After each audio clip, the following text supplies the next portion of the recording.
Voor deze aflevering van Limburg van Boven laten we de drone op in Linne.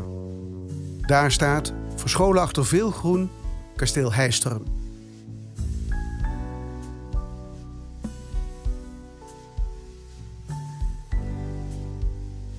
Het kasteel heeft een gevelsteen met het jaartal 1760. Het is een landhuis. Dat is gebouwd op de fundamenten van een middeleeuws kasteel.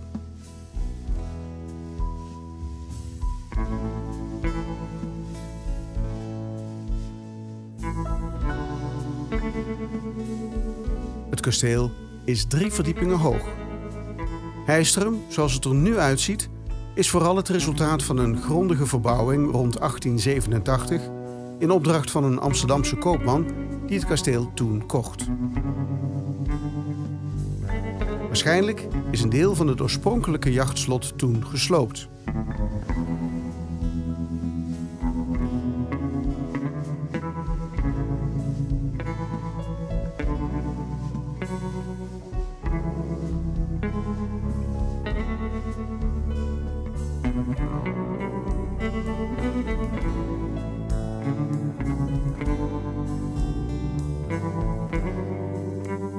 De toren van het jachtslot blijft staan en is te herkennen aan de hoekstenen van mergel.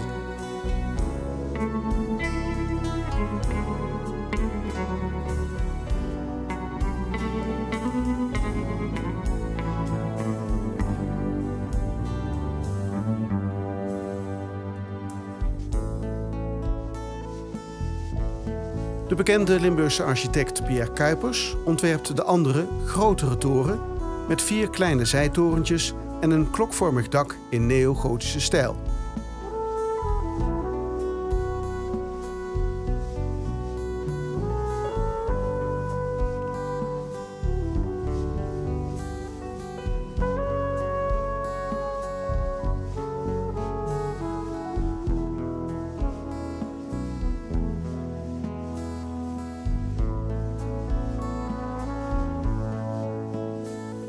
In de eeuwen hierna vervalt het kasteel.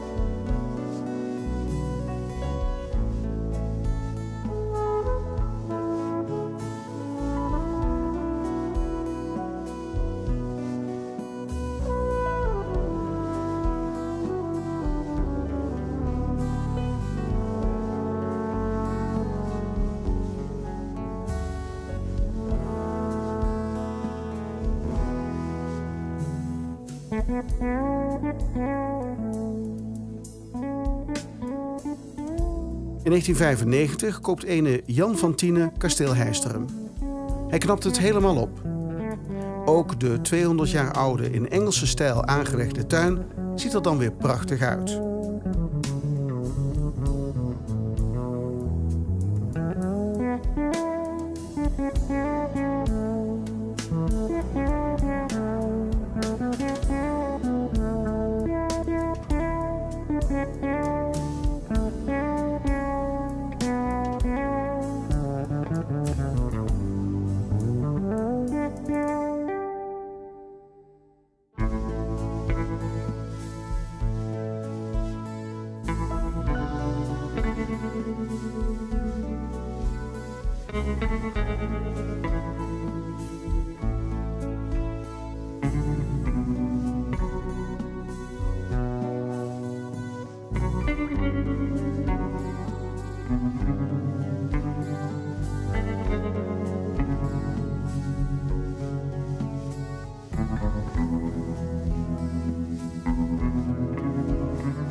Na de verkoop van kasteel Heistrum in 2016 raakt het opnieuw in verval.